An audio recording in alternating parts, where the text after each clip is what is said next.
We had a lot of fun last night. There was a lot of people joining in.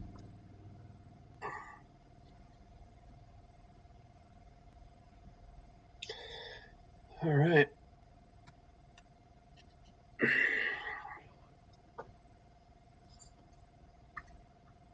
Well, check. Good on the audio? Yeah, I hear you on both, so I'm going to turn down my phone, I guess. Okay. Now I'm getting an echo. This isn't going to work. Okay, bye.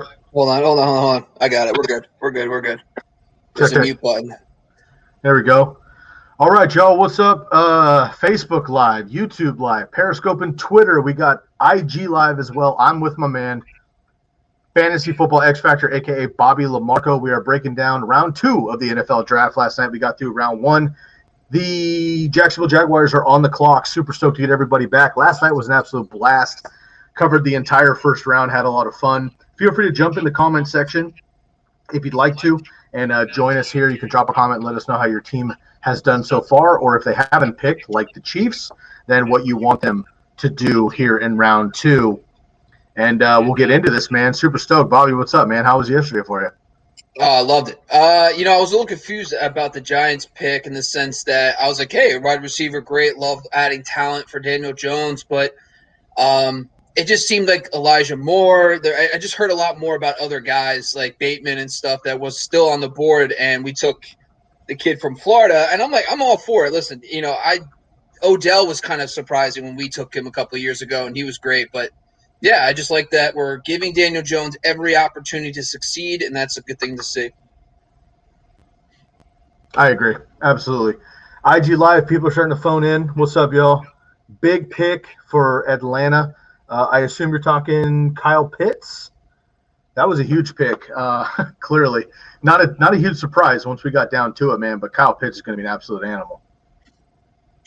Dude, I got to tell you, I'm moving around some things here. You can't hear me on Instagram Live because I have to mute either one of these. I have to mute the YouTube or I have to mute this one because it bounces back the feedback. But anyway, what I was going to say is with Kyle Pitts, long-term, I absolutely love it because Arthur Smith, tight ends coach, I'm a huge fan of that because we have seen year over year, he's utilized tight ends. Even when he was a tight ends coach, they were top 8 in tight end percentage for that position every single year, the Titans, when he was on the coaching staff. So that offense utilizes the tight end heavy, which I think is going to be great for him long term. I wonder if Hayden Hurst is going to be a problem for him, kind of similar to what Anthony Firkser was to Jonnu Smith. Now, I'm not saying Kyle Pitts long term. I'm not talking about dynasty. I'm talking about 2021 fantasy. Do you think that's going to impact his ability to be a top 6 tight end if a guy like Hayden Hurst is still getting run like an Anthony Firkser did? Yeah, I do. And Kyle Pitts is going to be transcending. He's going to be amazing. But to be top 6, I mean, what do we assume just face value? Kelsey, Kittle, Waller, Andrews. I mean, there's 4 minimum right away. Probably Hawkinson. Yeah. Not much going on in Detroit. Am I missing somebody obvious?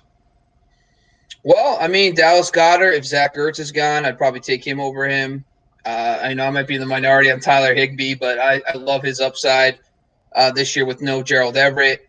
I'm going to be out on Kyle Pitts just because we haven't seen it. Even like Rob Gronkowski, his rookie year was not an elite tight end 1. He was a low-end tight end 1. He was getting you 10 touchdowns and 500 yards. Plus, unless they trade Julio, and if Julio leaves, and then it's just Calvin Ridley and him and maybe Hayden Hurst, I just think that I'm probably going to be off Kyle Pitts. I can see him going as high as tight end 6, and I'm just not going to touch him there. Yeah, I agree. I'm going to check in with IG Live here. IG Live, I'm going to dip off of this. I'm with Bobby LaMarco, a.k.a. Fantasy Football X Factor. We're also on YouTube Live, Facebook Live, and Periscope. We're having a little bit of an audio issue with some feedback on all the channels. So please, I'm going to be on here for another maybe 5 minutes to let y'all trickle in. But please hop off, hit my profile right now, and you can jump into our YouTube page. And on the YouTube page, you can get our link. So you can hear Bobby and I live on YouTube versus IG Live I was on IG Live last night. We had a blast, great crew. So no, I'm hearing it right now here. No, it's not just you. We only got one of us. So please, we're going to hop off from IG Live onto YouTube. So hit the link in my bio. You can find the Candlestick Kids YouTube page, and we have the live stream going on there. So please, I'm going to jump off there in about 3 minutes over here. Join us on YouTube and hop in the comments over there instead, please. Appreciate it. And sorry for the mix-up here. If you're just joining in on Instagram, I'm Scott Guasco, host of the Candlestick Kids Fantasy Football Podcast, on live also with my man Bobby Lamarco, a.k.a. Fantasy Football X Factor. And we're just recapping round one as we slowly get back into round two. And we're going to break down all the picks for round two as well. The Jacksonville Jaguars just picked Tyson Campbell, nice cornerback. So they bolster up that defense after going Trevor Lawrence and Travis Etienne. Bobby, while I wrap up IG Live here, I'll turn it to the Jags here while the Jets are on the clock. First pick in the second round for the Jets. How do you feel about the combo? Trevor Lawrence is Trevor Lawrence, but how do you feel about how do you feel about Travis Etienne going to the Jets just as a move, and the Jets actually moving up into the back of the second round to make sure that they get him one pick after the Steelers got Najee Harris? Yeah, I mean, listen, this offense is going to be clicking. They have plenty of talent. The one thing I will say about ETN that I like the most is that there is no pass-catching tight end on that roster.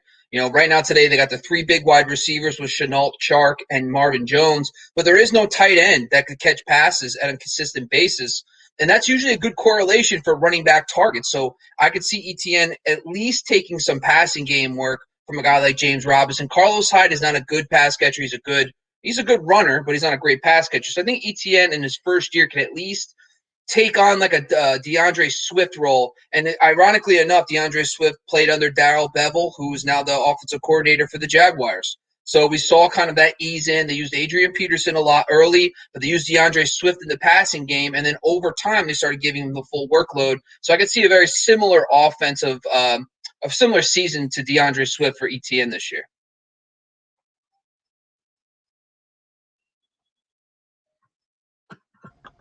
Sorry about that. I was on mute, heading up with IG Live.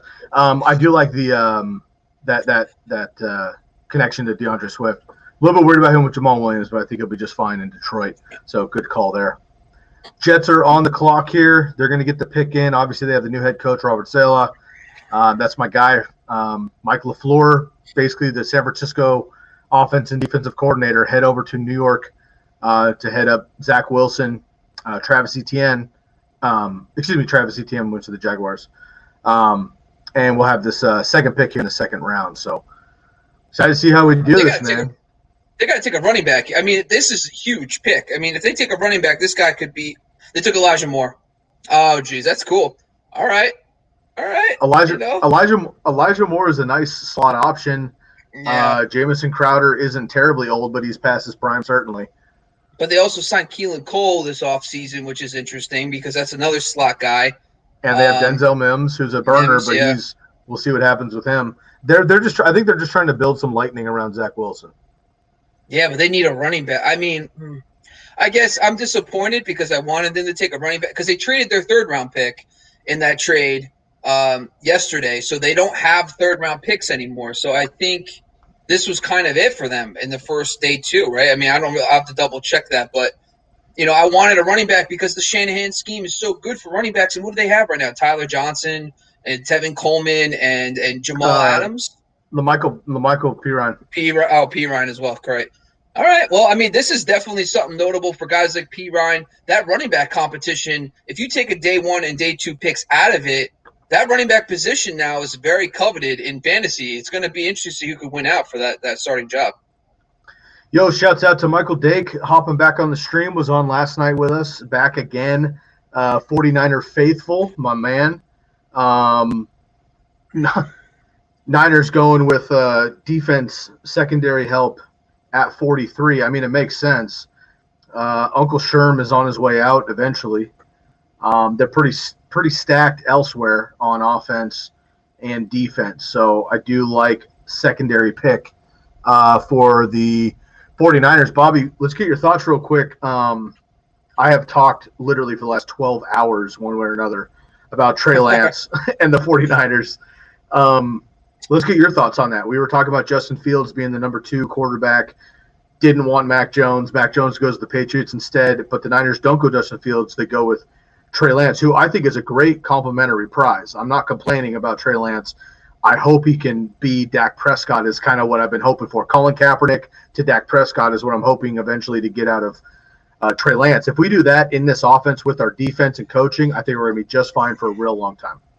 Yeah, I think the biggest thing for Trey Lance, it's kind of a reminder of that RG3 with the Shanahans when they first got him, that mobile quarterback. He was the rookie of the year. I mean, they saw the explosiveness. Unfortunately, the injury to his knee kind of derailed his career. Then the Shanahans, they had a couple losing seasons. They left. So it's not a foreign thing to see Kyle Shanahan and them go trade up for a young, talented, mobile quarterback. And we saw it work. And from everything I hear, listen, this kid has everything. There's very rarely you see a young quarterback go to a good team like the San Francisco, where it has a all-pro tight end, 2 young dominant receivers. They have a great offensive line. They have a solid run game, probably an elite run game, and that's like a perfect recipe to be successful in fantasy. So I think he could be a borderline QB1, especially if they let him run early in fantasy, if he takes that job starting week 1. So I think he's someone to monitor, but I trust Kyle Shanahan. So I think if he traded up for him, I'm in. I think that long-term dynasty, he's going to be fantastic. Yeah, I totally agree. Javon Holland, worth it? Question mark. Yes. First of all, he's a Duck, so he's absolutely worth it. Secondly, dude's a beast. Absolutely. I mean, in my opinion, he's the top, if not one of the top,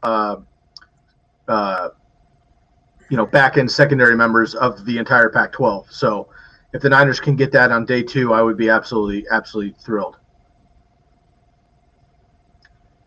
All right, Bobby, we got let's see. Oh, there was a trade here at number 5. No, we're picking it up here. Now we're starting to cook. That's what I love about second round. The first round's fun because everybody matters and we know all the players. But the second, third rounds are fun because we just start cooking through picks. But the Denver Broncos have traded into the number 35 pick here with the from the Atlanta Falcons. So kind of surprised. I thought the Atlanta Falcons might go quarterback here. They're trading back, though. I still think they go after maybe a Davis Mills out of Stanford for their quarterback. I would like that a lot. But the Denver Broncos have moved in here. I have to imagine they are going to get a quarterback at 35. We have Kyle Trask. We have Kellen Mond and Davis Mills, among others, but those are kind of the top 3 left. Where do you think the Broncos go here? And if they go quarterback, which one do you think it would be? To be completely honest with you, I don't think so. I think Teddy B, I know it doesn't sound great, but I don't know if there's a guy that, is going to attract them for this season. I think this team is win now. Teddy B did win 11 games with Minnesota a couple of years ago before his big knee injury. So I think that Teddy B is someone that if you have a good run game, good defense, he can get you to the playoffs. But we'll see. I mean, I personally don't know much about these later round quarterbacks. How many of those guys truly work out? I mean, you got the Russell Wilsons and the Dak Prescotts, but those guys are typically the exception, not the rule. So, we'll see if they take a guy here, but I could see them going defense. I think Vic Fangio is just going to be – they went running back. Oh, my God. What? So Melvin Gordon, toast. Oh, God, that's horrible. That's gross. I hate when they do this. Like, they do this all the time. Like, it's like Melvin Gordon was fine. Like, Phil Lindsay's gone. Melvin Gordon. He was probably one of my favorite targets. Oh, forget it now, man. I mean, this is interesting. Melvin Gordon, I wonder what the contract details are. I'm going to look that up right now. But, I mean, he's obviously just signed a big contract just last year. But I could see them maybe getting out of it next year and let this guy run with it. But Pat Shurmur has history with drafting running backs early. He was there when they drafted Saquon Barkley. He was also a part of the team, the coaching staff in Minnesota when they drafted Dalvin Cook, and they gave those guys workloads early. So none of those teams had a Melvin Gordon, but this is definitely notable for fantasy. Man. Hate it. I hate it. I hate when they do this. Like, I hate complications. I want to keep things simple. So he does – actually, he's out. He only signed a 2-year contract. So this is the last year for Melvin Gordon. after this season, he's out. So maybe Melvin Gordon can hold that job for a year, and then in year two, it's Williams' job. Yeah, and what's interesting too is, I mean, Javonte Williams is he not Melvin Gordon? Like, what am I missing here? Would Michael Carter have been a better pick to be that Philip Lindsay all over again? I don't think Pat Shurmur doesn't operate that way. They didn't like Philip Lindsay because Pat Shurmur likes bell cows, 3-down backs, guys that can hold up in pass protection. The thing about Philip Lindsay was he was not a good in pass pro. He was a small back, and he wasn't going to hold up. He got that wrist injury a couple of years ago. He doesn't hold up well when he's trying to block linebackers from his quarterback or defensive ends. Not really Philip Lindsay's forte. Pat Shurmur's offenses, they've always used bell cows from Steven Jackson, bigger backs. That's why I thought Melvin Gordon was a good fit. But I guess Williams is their long-term solution because they're not going to pay Melvin Gordon after the season. So it makes sense. But the problem is we don't know if Williams is going to take on 10 to 12 carries, or is he a true protege? Is he going to sit behind Melvin Gordon and only get a handful of carries every game, or is it truly going to be a timeshare? It's yet to see. But I hope Melvin Gordon. Maybe you can get him cheaper now. Maybe he's going to be cheaper on draft day. Oh, I mean, he's definitely going to be cheaper because people weren't liking Melvin Gordon anyway. He was like a 4th, 5th round pick. And now with the rookie, I mean, we just know that, look, I mean, early day 2, he's not a day 1 pick, but early day 2, he's going to find the field. Yeah. I mean, at minimum, he's a 3rd down back, I would say right away. And my boy Royce Freeman hasn't had a chance in years. But, I mean, the Broncos, man, good. I mean, look, we're kind of talking out of two sides of our mouths with this, right? We're talking fantasy stuff, but we're also talking NFL draft for NFL purposes. For fantasy, Javonte Williams going to Denver crushes Melvin Gordon, and really doesn't help Javonte Williams either because Melvin Gordon's there. On the NFL side, Melvin Gordon is getting older. He's not very old, but older for running backs. They got rid of Philip Lindsay. They don't trust Royce Freeman, obviously, and they could be gone. So getting this guy with a year of work behind him to come in, I think would be huge. After that, it's going to be really interesting to see what they're able to do here. But the Broncos have a really nice it's just funny the guests they got on these things. The Broncos have had a nice draft here with Patrick Surtain, who fell in their lap, which is awesome, and now they've got Javonte Williams. So, I mean, as far as the players available that they chose, I like both of them. I'm going to talk strictly fantasy. That's just how I am. Cool. That's all I care about. You can add in the tidbits. From a fantasy standpoint, it's terrible. From an NFL standpoint, it makes a ton of sense. I mean, you have Melvin Gordon. He plays out his contract this year. We just talked about that. It's done. And then you have a guy who's already groomed in the system. I love the fact that he's going to have a year under his belt, and then he becomes the featured guy. So they'll know by next year if this guy's the guy or not. So that's what I like about it, because then if they re-sign Melvin Gordon, they say, oh, well, Williams didn't pick up the playbook. He's not the guy we thought he was. They keep Gordon. We know a clearer picture for fantasy purposes. The problem is this year, like you just touched on, early 2nd round pick, he's probably going to see the field. And, that's just going to eat at Melvin Gordon. But we like bell cows. We like clear-cut backs. It makes things simpler. This just complicates things a little bit. But we just should take a look at, do you think Williams will have a bigger impact on Melvin Gordon than Philip Lindsay did last year? Eventually, yes. Right away, probably not. All right. So I like Javonte Williams a lot, man. I mean, I really do. As a player, I think the dude's a bull. And he's gonna fit that scheme well. And look, here's the deal with Teddy Bridgewater, and I understand Teddy's not terrible, but he's not a running gun quarterback either. Drew Lock clearly isn't working out. Say what you want about Derek Carr and the Raiders, but they're gonna at least do their best to air it out when they can. Mahomes is Mahomes, Herbert is Herbert. For the Broncos to compete, they're gonna have to turn this division upside down when they play the Chiefs and the Chargers, slow the ball down and run it, and I think that's going to increase the opportunity for Javonte Williams. And he can catch the ball as well. So long term, I think so, but in the first month, probably not. Yeah, the thing about that comes to mind right away, Melvin Gordon was the RB12 last year. It doesn't seem like it, but he was. Averaged 12.7 points per game in half-point PPR. That's top 15 numbers on a points per game basis. The thing that people need to realize, Teddy B is going to check that ball down. I mean, Yeah. Mike Davis. So Drew Lock versus Teddy B is going to be huge for this because it's one thing to share carries, but it's also to share carries and not get passing game work. That's a problem. But if you have Teddy B in there and he's throwing down to his running backs a little bit more, then you could say, all right, you can lose a handful of carries, but if you're still getting 5-6 targets in a game or 4 or 5 targets in a game for Melvin Gordon, that's going to keep him fantasy in that top 20 range. And he's not going to be drafted as a top 20 running back. It's not going to happen.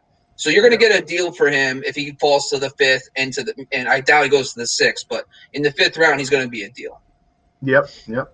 I agree. All right, so let's chime back in here on the draft. We just talked about the Denver Broncos going with Javonte Williams. The Miami Dolphins were on the clock at number 36, and they went with my boy Javon Holland, safety out of Oregon. So Michael, unfortunately, had just mentioned he wanted the Niners to grab him. I agree. I would have loved him in San Francisco, but San Francisco was 7 picks later, and that just wasn't realistic with Javon Holland. He was not a lot of conversation for the first round, but definitely a name that could have potentially slipped in the back there. But either way, 4th pick in the 2nd round, Javon Holland, safety out of Oregon. Again, not a big one. Don't tell me yet. I haven't seen it if you hear anything else. Save the – how about this? We'll make a deal. I'm like 2 minutes streamed behind you. Oh, if it's God. fantasy – hold on. I know. If it's fantasy relevant, if it's a skill player fantasy relevant, please hold it to yourself. You can react however you want, but hold the name to yourself. And then when I get it, we'll talk about it. Otherwise, if it's a defender or offensive line or something, feel free to just shout them out. Clearly, though, the Eagles have just made a quality pick that I'll get to here in a second. So Javon Holland, great pick here. Bolsters up that already great secondary for the Miami Dolphins, and hopefully they can get some more work done here with the Buffalo Bills. So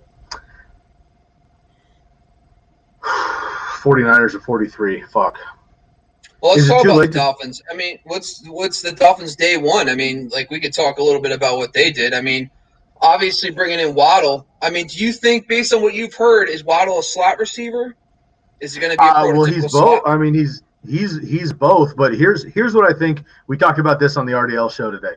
I think, okay, Will Fuller outside, Devontae Parker most likely outside, Right. Preston Williams hybrid-ish but can't stay healthy.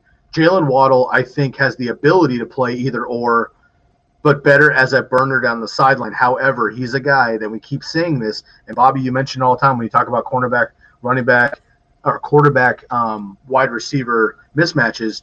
When you get a guy like Tyreek Hill, Michael Thomas, Calvin Ridley, Devontae Adams, you get those kind of guys in the slot, it is an incredible mismatch. If they can get Jalen Waddle in the slot against slot corners, strong safeties, linebackers, there's no chance.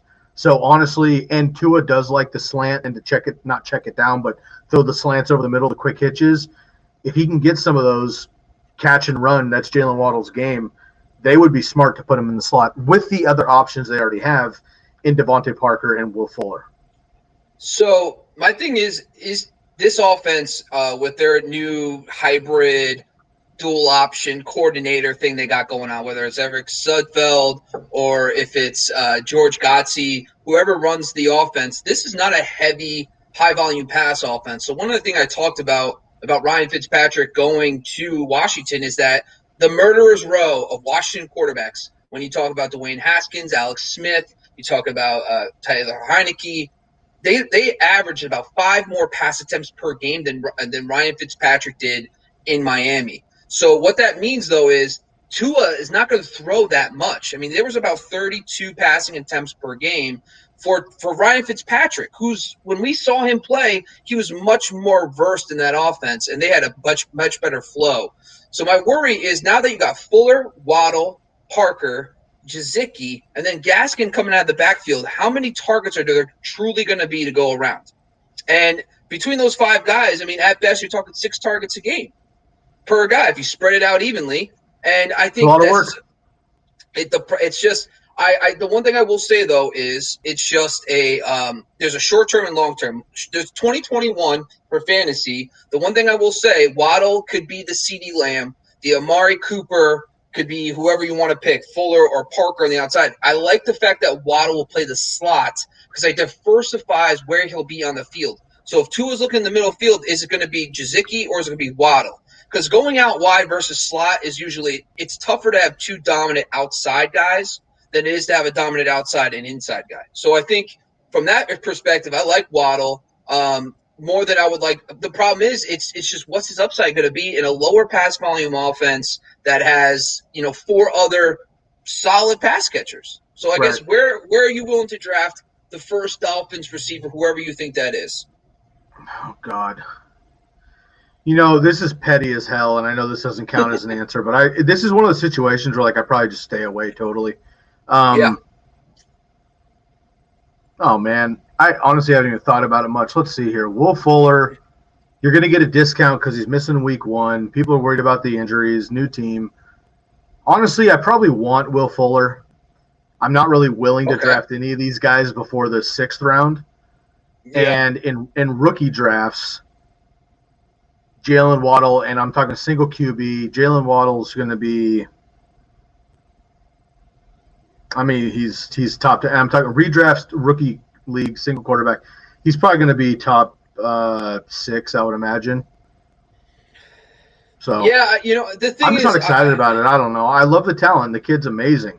And if Devontae Parker goes down, which he has, if Will Fuller goes down, which he has, if Preston Williams goes down, which he has, then Jalen Waddle could be an animal if he ends up getting 80% of the lion's share there. But right now, day 1, he's 4th in line. 5th in line if you count Gesicki, and they should be a run-first offense depending on how these guys want to do that.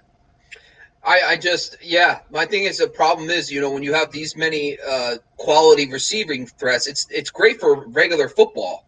But for I'm talking fantasy.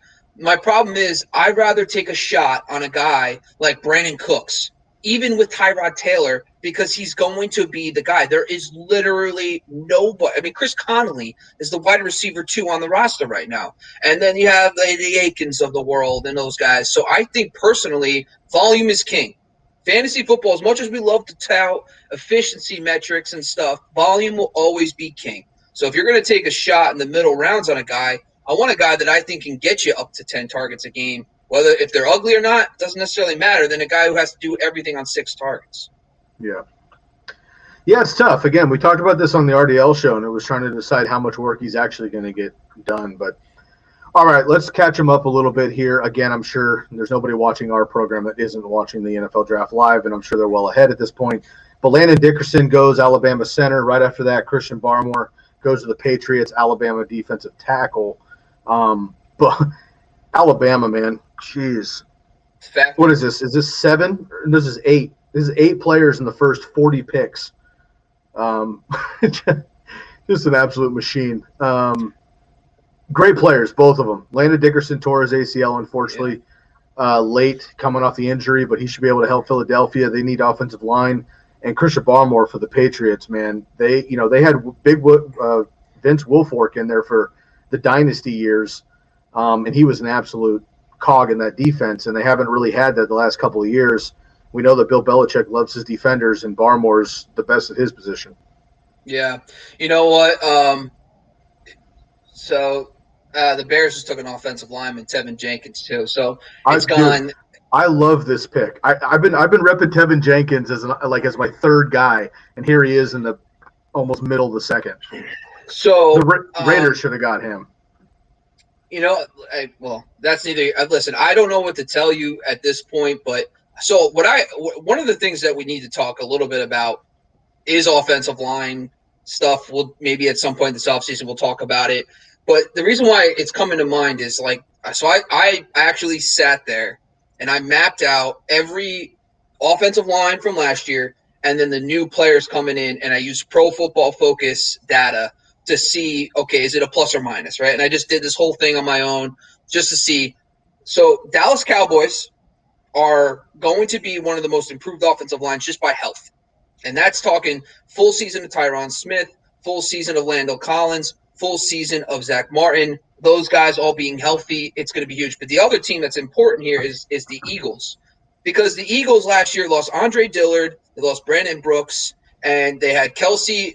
And now this kid, if he comes in and he provides depth, he could be the backup to Jason Kelsey at some point if he retires. It gives them that long-term center option, but he can kick over to guard. But they don't really – if Brandon Brooks comes back, they also have a decent other guard. I can't even pronounce his name. It's Isaac something. But then at right tackle, they kind of move things around a little bit. They had Lane Johnson last year for half the games, and then they had a bunch of backups. But the Eagles' offensive line, to me, is probably going to be one of the top two most improved lines. And now when you have a guy coming in like the Indianapolis, right, Nick Sirianni coming in to be the offensive, he's a ground game guy. So I think Miles Sanders, from a ground game standpoint, could really improve. And this investment on their offensive line after the disaster it was last year kind of makes me even more confident in this offensive line for this year and the fantasy relevant guys on that team, especially with Devonta Smith, Jalen Hurts, etc. Yeah, it's all good calls there. I like Tevin Jenkins a lot, man. He was the Raiders taking Leatherwood, like whatever, dude. I mean, he was named the best interior lineman in the country. The Raiders like to have, some award because they can pretend like it matters. And Leatherwood's a great player, but he's not the best offensive tackle they could have gotten at their space. Tevin Jenkins, I think, is a great pick here. They get Justin Fields in the first. They go Tevin Jenkins in the second round. I like that pick a lot. And hopefully for the Bears, Justin Fields and Tevin Jenkins are a duo for at least 10 years together. So hopefully hopefully that pairing will link up together for a long time. Well, the Patriots are on the clock here. Well, let's talk about the Patriots. I want to get your thoughts on Mac Jones. I know you probably talked about it to death yesterday, but I wasn't there. We haven't talked, Sky. I miss you, man. Yeah. I want to hear your voice. Tell me, what do you think about Mac Jones? Can I ask you one question first, though? Over under 8 games for Cam Newton in 2021. Starts. Full health. Like he's healthy. He's healthy. He plays as long as he's healthy. Okay. All right. So you're going over. All right. Healthy, of course, but yeah. Yeah. I mean, if he is healthy and he's not horrendous, I mean, here's the deal. Bill's not going to play around, clearly. If Cam gets hurt, Matt comes in, it could be Brady and Bledsoe all over again. Although, obviously, Cam Newton's not Drew Bledsoe, and Mac Jones is nowhere near Tom Brady yet. However, it could be one of those, if Mac Jones gets a chance, wins 4 games on accident, Cam Newton's done. If he's fully healthy, though, I think that they ride him out. I do. Now, what I've been saying for a while is for the Niners specifically, Mac Jones was not the right pick, in my opinion. So I wanted Justin Fields as a fan. They go Trey Lance. I like that pick a lot. Mac Jones to the Patriots, though, first of all, falling at number 15, I think is an absolute value for them. And I think he's going to fit very, very well in the Patriots scheme. Giants just trade their pick again. Jesus Christmas. Sorry. Giants keep trading picks like, the freaking the Bears. He traded, and now he traded his second round pick to Miami. So anyway, sorry. But yeah, no, I like the thing about the Mac Jones thing is the Alabama Patriots connection, Bill Belichick and Nick Saban. And, I think if Belichick just sat there and let Mac Jones fall, but it says something about Mac Jones if he's willing to take a first-round pick on him. Nick Saban must have said something to him like, yo, this kid can play. If he does fall to you, take him.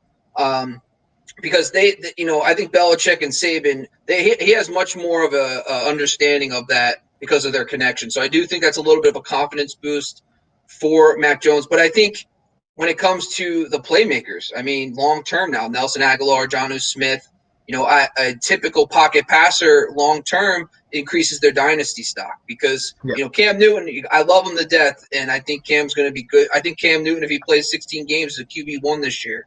But last year, he only attempted 380-something passes. His career high is like 475. It's really tough to have, multiple pass catchers fantasy relevant when you're not even throwing 500 passes in a season. So I think if, from a long-term standpoint, I think this is a time to say, all right, at least you have something in the back of your head where Jonnu Smith, Hunter Henry, Nelson Aguilar, Kendrick Bourne, whoever emerges, has a better long-term outlook because of this pick. Yep, I like it. And we'll see. Cam is obviously going to be much healthier this year, so we'll see if he can actually develop here. All right, Lions. So this is pretty much all. Not a lot of fantasy content for this one here. This has been all offensive linemen, defenders. We had Elijah Moore early on. Richie Grant, safety out of UCF. Lions are on the clock for me, at least, number 41 here. They get Kyle Pitts, obviously, in the first round there, so real solid. So, just to talk back about the Bears, to Justin Fields, it's kind of reminiscent a little bit of the Patrick Mahomes trade about the same year they took Mitch Trubisky early, and then the Chiefs came up. So it's like, oh, maybe this is good karma for them. They traded up to get to 10. They get their guy, or 10 or 11 it was, and then they get Justin Fields. But what do you think from a Allen Robinson, David Montgomery? What is your thoughts? Justin Fields, week 1 starter? Do you think he ends up playing halfway through the season? What's the outlook now for guys like Allen Robinson, and where are you willing to draft him, for example? Honestly, I'm liking Allen Robinson. I think he's going to be fine. He's done a lot with a little his entire career. And if Right. even a rookie quarterback here, if Jalen Hurts, if Justin Fields can come out and be, just competent, then Allen Robinson's good for, 80, 906, like floor. If Justin Fields is nuts and he can hit Darnell Mooney and maybe he becomes an actual threat, Allen Robinson's going to be closer to about 105, 110 catches. He's going to be probably closer to 1,300 yards, and he can get double-digit touchdowns. I really really believe that. Allen Robinson as an individual is absolutely phenomenal. Right. And he's done a lot with a little for a long time. I said today on the RDL show that I think Andy Dalton gets the nod potentially for day 1. I don't think it rolls into day 2, and there's definitely a chance that Justin Fields starts week 1 if they can do it. Pace and Nagy know that they missed on Trubisky. That's just, we're not even talking about it anymore. It's fine. I wish the kid well. Mitch was actually fine. He got him to the playoffs. He's a perfect backup for Josh Allen and the Bills. And honestly, if Josh Allen goes down, the Bills are in great hands. I really believe that because of his ability to move the ball, his ability to run, and that team overall. He'll be fine. But for the Bears, with Nagy and Pace, they're trying to keep their jobs. And here's the deal. If Justin Fields doesn't play more than 6 games, and if in those 6 games he loses 4 of them, they're going to get fired. Maybe halfway through the season. And Justin Fields, I think, has to work out. They moved up 9 spots to get him, or 7 spots to get him. Nonetheless, they moved up to get him. The Giants got a haul for him, really. Handful of picks. I know you're frustrated. I know you're frustrated with them not taking players, but they got it. They got a nice market. So I think Justin Fields is going to be fine. As far as fantasy goes, in redraft dynasty or in redraft single quarterback leagues, I'm not sure he's draftable right now. We can come to August and they get rid of Nick Foles and just burn his contract, which is just fucking has been unfathomable his entire career anyway. But they got to get rid of that. They might just should have cut him and eat that. Andy Dalton will probably stay on the roster just because. And if Fields is the starter, then I think he's going to start the season as probably a back-end QB2 at most, maybe a high-end QB3, just because we're not sure exactly what to expect from the Bears overall. But in dynasty leagues, you're able to get Justin Fields now probably in the, third round of single quarterbacks, and that's an absolute value. Superflex, obviously, he's going to go sooner. Justin Herbert, I'm only in one dynasty league. I'm more redraft focused, of course, but Justin Herbert went in the 3rd round last year. Yeah. No one really wanted him. And, I just think that in a 3rd round, you take a dart throw on a guy that has mobility as well, like Justin Fields, has an established number 1 wide receiver, has a good – I think Matt Nagy's a good offensive mind. I just think that, it's worth a shot in the 3rd round, especially in single QB leagues for dynasty. As for Andy Dalton, listen, I hate the slander about Andy Dalton because of the fact that the guy went to the playoffs like every year for the first 6 years. And then people don't remember, but things started going downhill when A.J. Green started getting hurt. Andy Dalton was consistently getting 11 wins, making it to the playoffs, and supporting a top 5 wide receiver in fantasy. And then, sure enough, it wasn't Andy Dalton necessarily who started playing bad. It's A.J. Green started getting hurt. I mean, A.J. Green hasn't played like a full season since 2017. I mean, if you look at this, if you look at the Bengals stats, the Bengals finished every year before 2017, from the time he was drafted, they were a playoff team. A.J. Green, if you look at his stats, he was a wide receiver 1, top half every single year. So I think from my personal perspective, I think Allen Robinson was going to be even better this year. I was in. And then if Justin Fields comes in, I don't know. I don't know what he's going to look like. We don't know. So I think that's a little more uncertainty for me because, like you just touched on, if they start losing early, they're going to have more pressure to throw that kid in because all those guys' butts are on the line. And I could see that causing a little bit of a problem. And they will. They'll throw him in. Yeah. They'll throw him in early. They'll throw him in early. And I think he's going to be just fine. Yeah, I mean, okay. I mean, listen, I'm all for it. I want to see every team be awesome. Dude, I was so happy when the Washington football team did not draft a quarterback. I can't wait to get to that. We'll talk a little bit more later. I was so stoked. 16 games, Ryan Fitzpatrick, all in. Let's rage. I can't wait. I just can't wait. Now, that being said, I think that I don't know. What's wrong? Talk to me. Well, no. I'm just thinking through it in my head. I think that they're going to end up drafting a quarterback today in the second or third round or later. I mean, not necessarily a starter at this point because, day 2 or whatever. But look, and they re-signed Taylor Heineke. I know he's not amazing, but he almost beat the Buccaneers in the wild card round of the playoffs. Brandon Allen's not special, or not Brandon Allen. Kyle Allen's not special.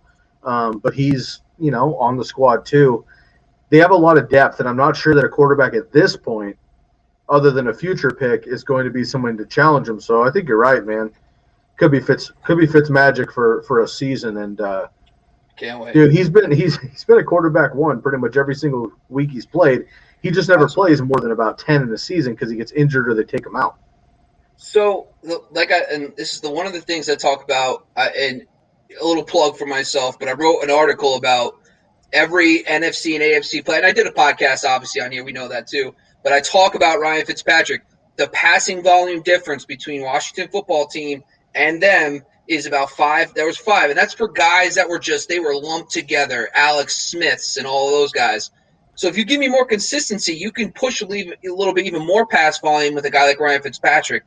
But remember with the Tampa Bay Bucks, you let Ryan Fitzpatrick cook, sometimes the food comes out, it doesn't taste so good. So, I am a little concerned if you unleash Ryan Fitzpatrick, if he starts getting back into his turnover-prone ways. I get that. But it's always good for fantasy. I mean, those guys like Terry McLaurin, Curtis Samuel, Logan Thomas are going to be good for fantasy. That's why I'm excited for it. Right. I just got the update here on my side. Again, I'm well behind you on the stream, so I apologize for these late delays, but I'm going to talk about them as I get them. The Dolphins went with Eisenberg there, the tackle out of Notre Dame.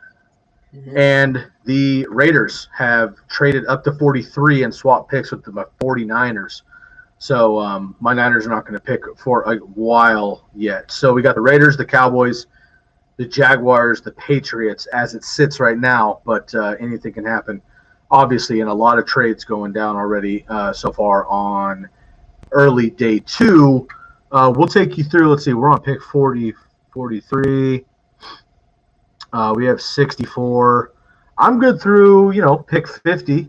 We'll see how it goes. I don't know that I need to do a whole nother round. I did 5 hours of this yesterday. But I'm probably good for pick 50 if you're open to that. It's up to you, Sky. Whenever you're kicking me off, I'll kick off with it. No worries. So obviously we talked a little bit about Kyle Pitts. Detroit, obviously another team. What are your thoughts about what they did on day 1? They got Penny Sewell. I mean, that's great. I mean, that offensive line is going to be beefy. I think the Lions have an underrated line. So what are your thoughts for that? I mean, are you still worried about DeAndre Swift because of Jamal Williams? Is there any maybe it's good news for TJ Hawkinson because they can kick him out to play out a little bit more in the slot. Doesn't have to be in line as much because they have more protection. What are your thoughts? Nah. I mean, it's the Lions, dude. I'm just not excited. DeAndre Swift went from like top 15 running back for me to back end RB2 with RB1 upside, obviously, when Jamal Williams came in. And I think a lot of people, and maybe I'm overthinking this, but I trust my eyeballs a lot. I also trust contracts, and especially, there's 1-year deals. There's like come in and prove it deals. There's, hey man, we'll pay you, peanuts. I mean, peanuts to these guys is, $4 million, but we'll pay you peanuts in NFL terms. You come in here, you do well for us, we'll re-sign you for the future, make it happen. Okay, cool. The Lions brought in Jamal Williams for $7.5 million. That's a lot of money for a backup or third string running back.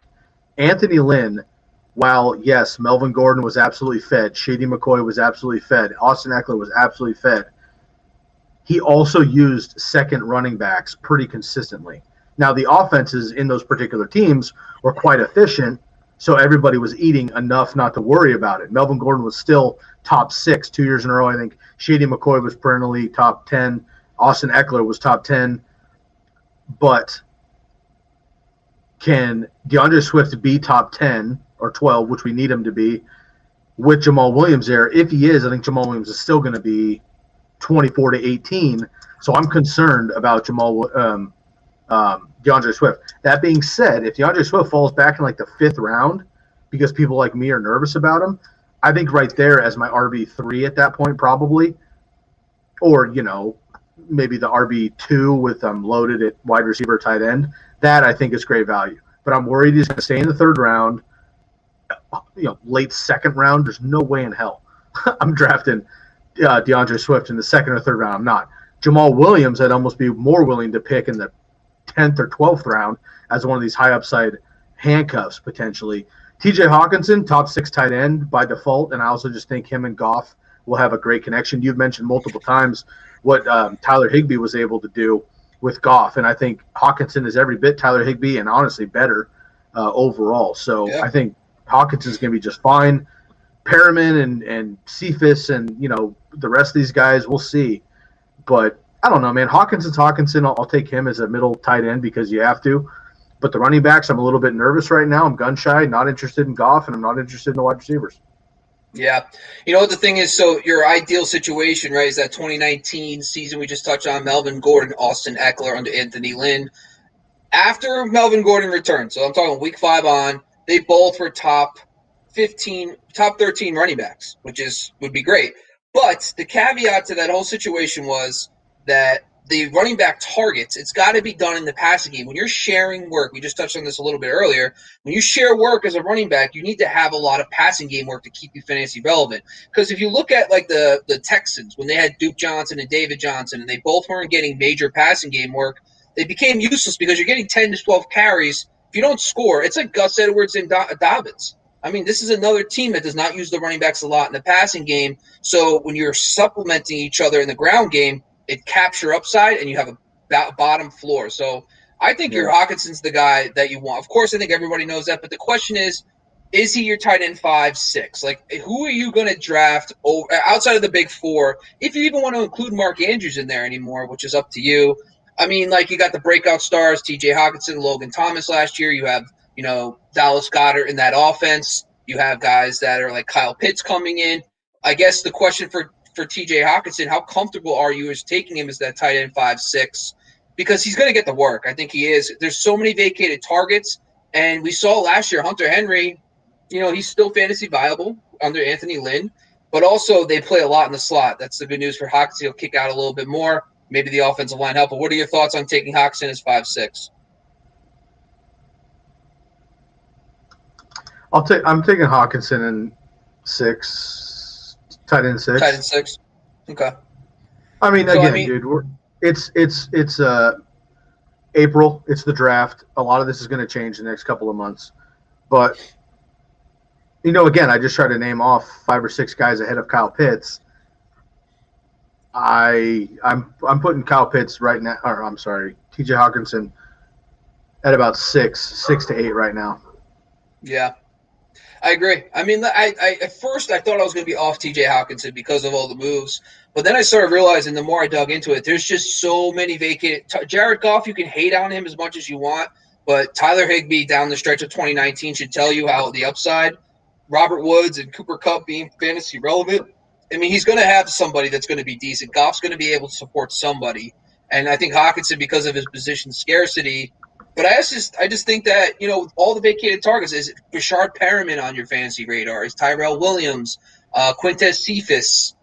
Do the Lions go and get a guy? I mean, I don't know is who's still on the board as the wide receivers, but I know the kid at LSU, Marshall, hasn't been taken yet. He's someone that's interesting, but I love Terrace. Yeah. Man, Terrace Marshall's a beast. I still have my kind of best available board I've been looking at here. And again, I'm a couple picks behind you, so I'm actually going to update here because I just ditched my stream. I want to be up to date on this instead. Trayvon Morey going to the Raiders as safety. Again, not fantasy related, but I think that's a great pick for them. A rare good move there for the Raiders. Kelvin Joseph, cornerback out of Kentucky for the Cowboys. Jacksonville is on the clock. Is that correct? Where are you at? Who do you have on the clock? Jacksonville's on the clock. They just took a tackle, Walter Little from Stanford.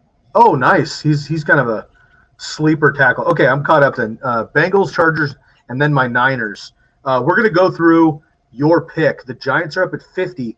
We're going to wrap up this stream with your Giants at 50. We'll go Bengals, Chargers, my Niners at 48, Arizona Cardinals, and then Giants.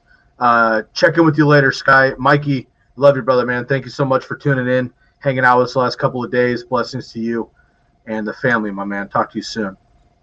If you're just tuning in to Facebook Live, YouTube Live, Periscope, Twitter, my name is Sky Guasco. I'm the host of the Candlestick Kids Fantasy Football Podcast.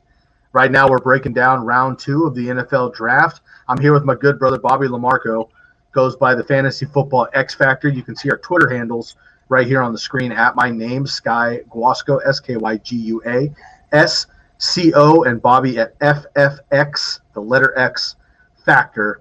You can find us, and we also run this channel, which is usually a fantasy football focused channel, but for this weekend, of course, we're covering the reactions from today. Well, today's day 2, so round 2, and then round 3. And yesterday we did all of round 1 as well. Stay tuned next week.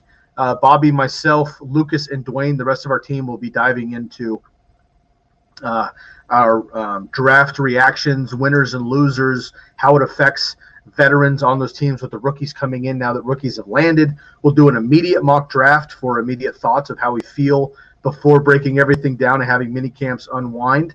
So there's a lot to come ahead here. So if you haven't yet, please follow our channels on YouTube, the Candlestick Kids YouTube page. Give us a subscribe, give us a thumbs up, hit that bell so you don't miss anything. Leave us a comment on how your team is doing so far, and we'll keep you up to date here through pick number 50. And my records show that we're on 46 with his Cincinnati Bengals, and then we have Los Angeles Chargers, my Niners, the Cardinals, and Bobby's Giants. We'll take you through pick 50. Okay, man.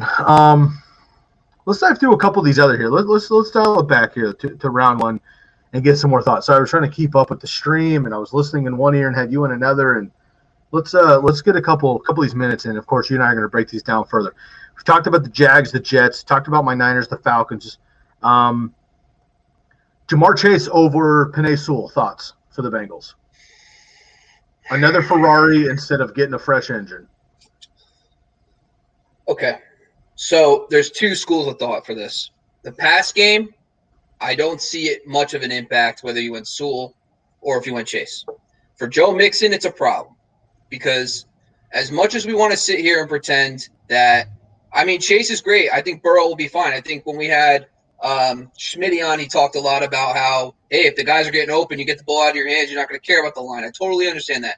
From a passing game standpoint, I think Burrow and them, I think it could be like the Dallas Cowboys. where they had those 3 great wide receivers and they're airing it out. The problem is the line is still going to be a problem for the run game. And I think this is a problem for Joe Mixon. This is a big problem why I wasn't high on Joe Mixon last year is because I kept saying to myself, what did they do to address the offensive line? In 2019, the final 8 games of the season, Joe Mixon was like the RB5, and people kept talking about that. His 16-game pace for rushing attempts was like 340. That's like 40 more than Derrick Henry. So that's he was getting like 20. He was getting like 26 attempts a game or something stupid. They just took Jackson. They just took a tackle. Bengals. All right, good. The Bengals. Good. We're talking about this right now. So I think it's Jackson Carman, tackle out of Clemson. Just want to fill everybody in. Okay, go ahead. Yeah, I'm just saying, for Joe Mixon's standpoint, it does not help him. I mean, Jamar Chase, unless he's some type of road grader as a receiver in the blocking game, it doesn't help him at all. And when you're talking about him bouncing back this year, if you look at his points per game stats and you just look at it blankly, you look at Joe Mixon, you're like, wow, he was really good. He averaged 15 points per game and half-point PPR. It came from one monster game. He had one monster game last year, and then he had a couple of points. Yeah, a huge game. The rest of the games were okay. They were RB2 numbers, low end, about 12 points per game, and then he had a couple duds. That's not going to be someone you want to draft as a top 10 to 12 running back. And if they don't address their offensive line, they brought in Riley Reed from the Vikings, and they bring in this kid, Jackson Carman, who knows how good he's going to be. It's good to see they're making investments. But I'm going to be watching and listening to hear how this kid is developing because it's going to matter for Joe Mixon. For Joe Burrow, I think Joe Burrow is a top 12 quarterback this year in fantasy. I think he could blow up big. And the thing is with Cincinnati, they also didn't address their defense. And they lost William Jackson. And William Jackson, for what it's worth, is one of the best corners that people don't know about. He's gone. He actually went to the Washington football team. And this kid, that defense is not getting better when they're drafting Jackson, Carman, and Chase. So it could be just a high-volume offense, and I think Burrow's an underrated fantasy asset this year because of it. Yeah, I agree. As long as he can stay healthy, absolutely. So the Bengals do get that need, though, with the left tackle here. The Chargers are on the clock. We'll get that pick any second here. Azeez Ojulari is still on the board. He's one of my favorites in this draft out of Georgia, not being picked. Asante Samuel, I think the Niners have to go Asante Samuel here, Jr., if the Chargers don't. Cornerback there. Joseph Asai is another great edge rusher out of Texas that's still available. So there's some good defenders left, man. There's still a couple of tackles, tons of wide receivers. We still have Rondale Moore out there. We still have some of these speedsters. We still have some of these kind of second, third tier quarterbacks, Davis Mills, Kellen Mond, Kyle Trask. A lot going on here left. The pick is in for the Chargers. We should get that any second. Then we have my Niners on the clock at 48. They traded back with the Las Vegas Raiders. Then we have the Cardinals and your Giants. The stream I'm looking at here tells me that the needs for the Giants, I'll just tell you right now, the Niners, in my opinion, if Asante Samuel doesn't go here, they need to go with Asante Samuel as the cornerback. If he's gone somehow, I'll figure it out. But they got to replace Richard Sherman here. So I like Asante Samuel for the 49ers with their pick. The Giants says here that the best needs are edge defender, cornerback, offensive line, and linebacker. Bobby, do you have a preference on what your Giants do here at pick 50 coming up in 3 picks? Personally, I've always wanted them to have a legit middle linebacker. I mean, the Giants' defense is obviously it's a new regime. I totally get all that, but when you look at the Giants from the Lawrence Taylor days, Michael Strahan, they had those elite, defensive ends / linebacker, pass rusher guys. I totally get that, but really, what held them together for a long time was a legit middle linebacker. They had Antonio Pierce for many years. Then they brought in John Beeson for a little bit, who was a veteran, and he was often injured. But you saw that stability in the middle, and I think that's what they need. They have great corners. They have Dory Jackson now on board, which is freaking awesome. And Dory Jackson was one of the better corners 2 years ago. He's now playing alongside James Bradbury. That's going to be just a ridiculous cover corner duo. I can't wait to see that. But I do want to see a linebacker. I would like that. I mean, pass rushers to me, if you can get one that you like, I'm all in. I mean, getting to the quarterback's important, but with those corners on the outside, I don't think they need the elite pass rusher because they're going to have great coverage this year. You're a big LT fan. Love him. Is he your favorite player all time? Favorite Giants player all time? Well, the thing is, I didn't see LT play. I was too young. I mean, when he played, I was like 5 years old. So I'm not going to sit here and tell you that he's my favorite player of all time. I love him because of highlights. My dad was a big fan. I met him in person, so that's why I'm a big fan of LT. Oh, you did? Cool. How is he in person?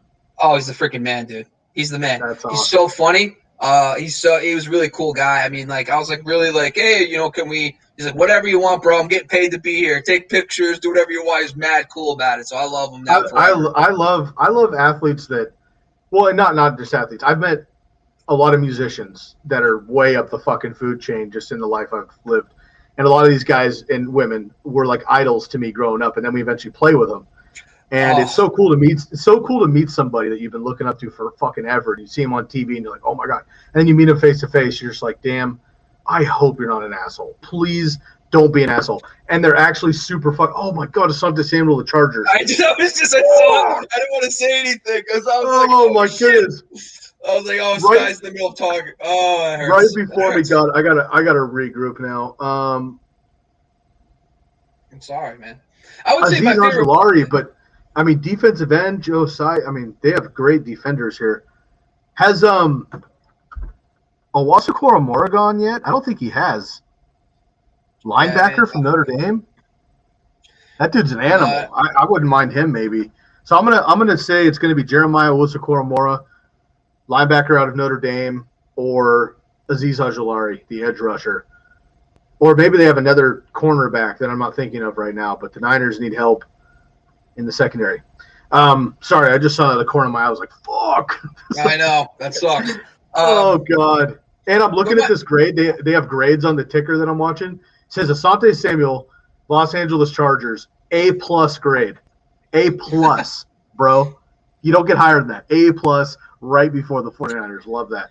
I was going to say, when you meet some, your idols or people you look up to, and they are as advertised and they are as cool as you would wish them to be, there's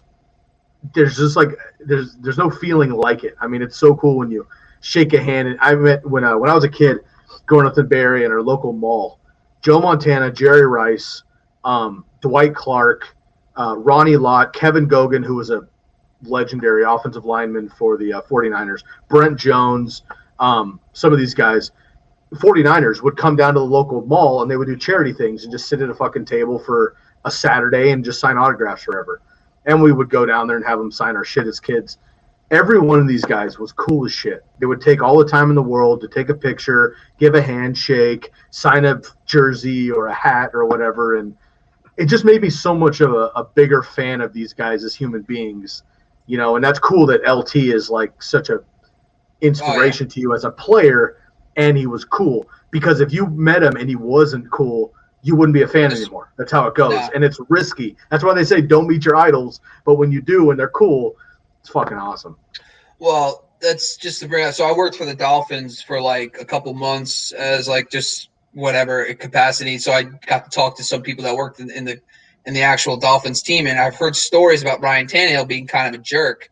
And I was just like, it kind of ruins you a little. And it does. I'll admit, like, listen, in the end, I don't care. You could be the worst person in the world. It's fantasy football. I'll probably pick you. I don't care. If it helps you win a title, I don't care.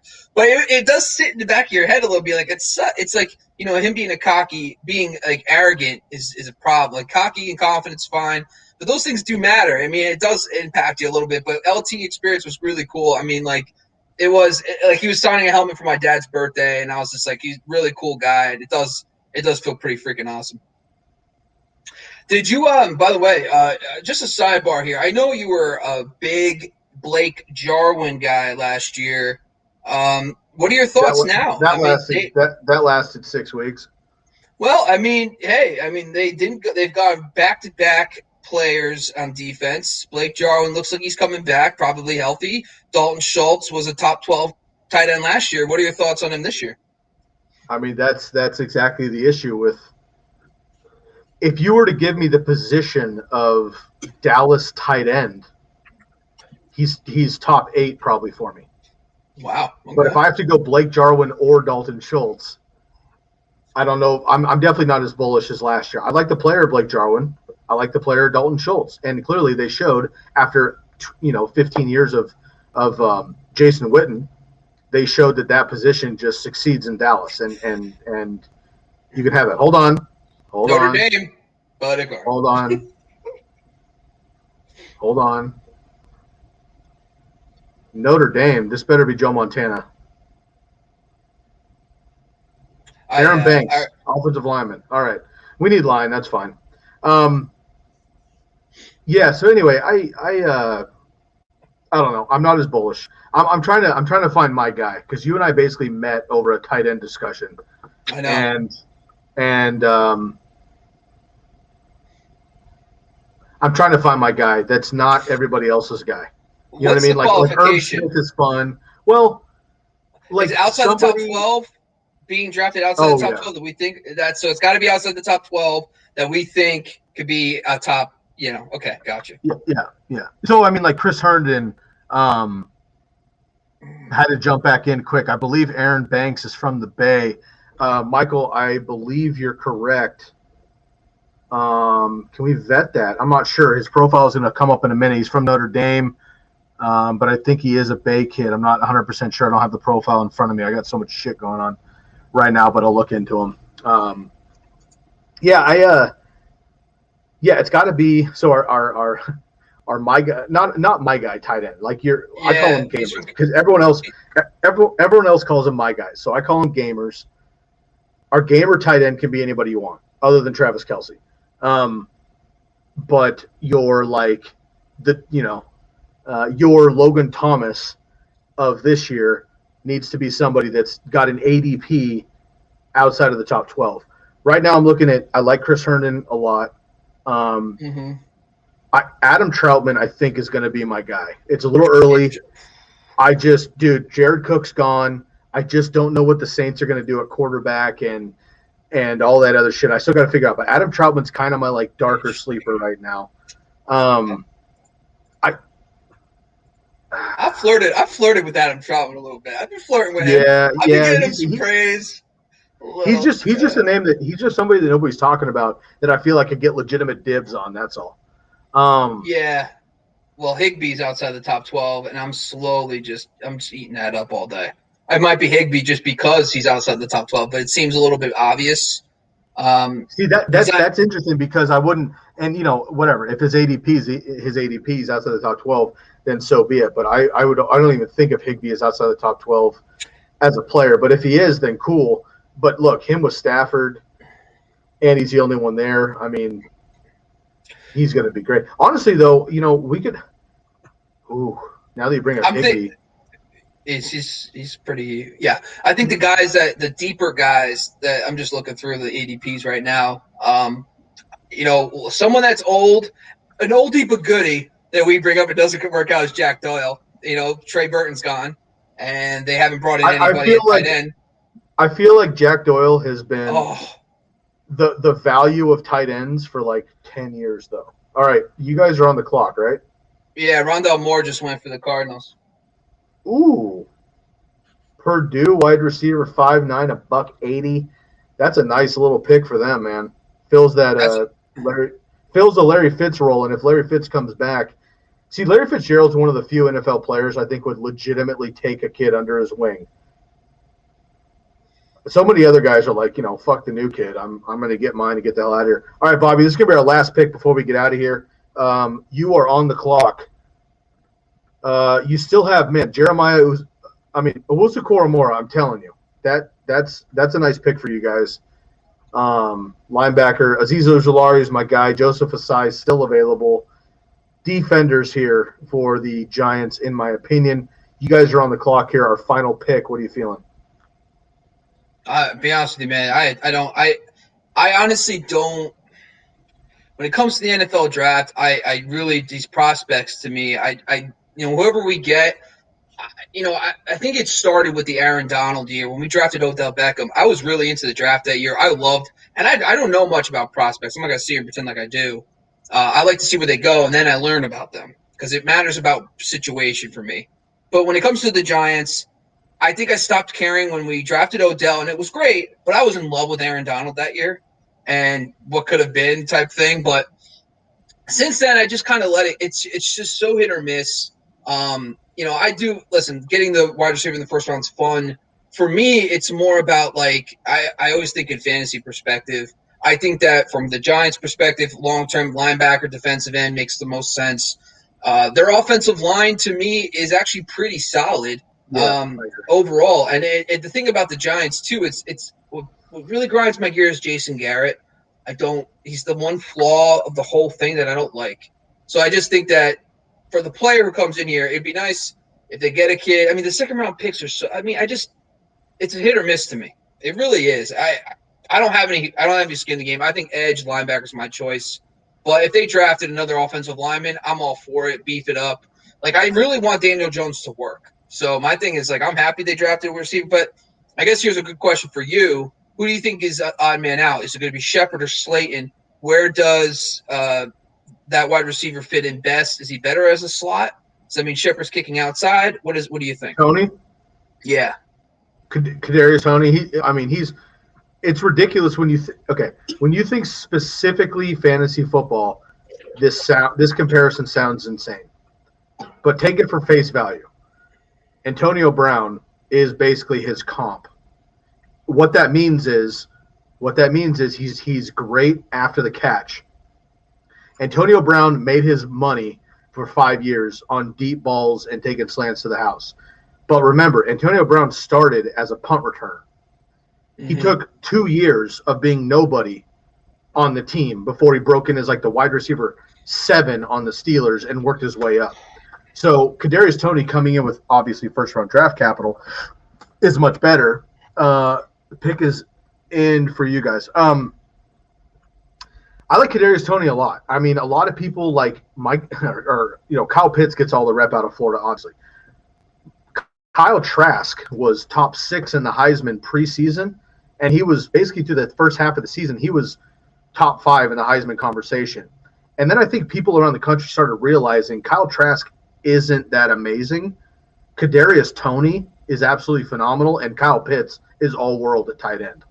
And I think they started realizing that those weapons are so fucking good, they're elevating Kyle Trask versus Kyle Trask elevating them, if you know what I mean. So Kadarius Toney coming in, I think, hurt Shepard the most. Absolutely. Okay.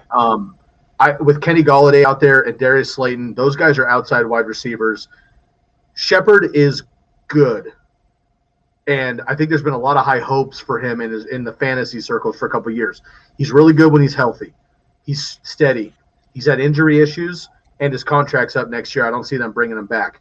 Golden Tate's gone. So I think Kadarius Toney is going to be maybe a kick punt returner to start, and he's going to be a slot guy. And once he takes 1 or 2 Odell, 3-yard slants for a 78-yard touchdown, once he does that once or twice, it's curtains for probably Shepard, in my opinion. The thing is, too, I try to – if you look at it from a year-to-year thing, you're right. I mean, I'm trying to look up Slayton's contract now, see if when he's expired. I think Slayton still has – and Shepard are both free agents next year. This pick makes – he's an undrafted free agent in 2023, so he has next year, too. So Slayton will be around, and then you said Sterling Shepard is well, that's the thing, though. I don't mind taking – but we saw that there's a couple things about this, too.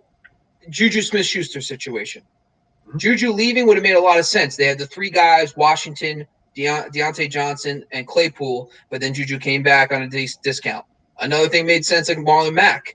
Marlon Mack coming back because he got hurt. They got him cheap. The thing is, I think they drafted a guy like Taylor because they're like, hey, we're not going to pay Mack, and this kid's a stud.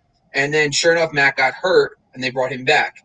My thing is, with Shepard, it makes sense if Tony Shepard, they have a potential out in 2022. Okay. Yeah, I just don't see them bringing him back. Loaded.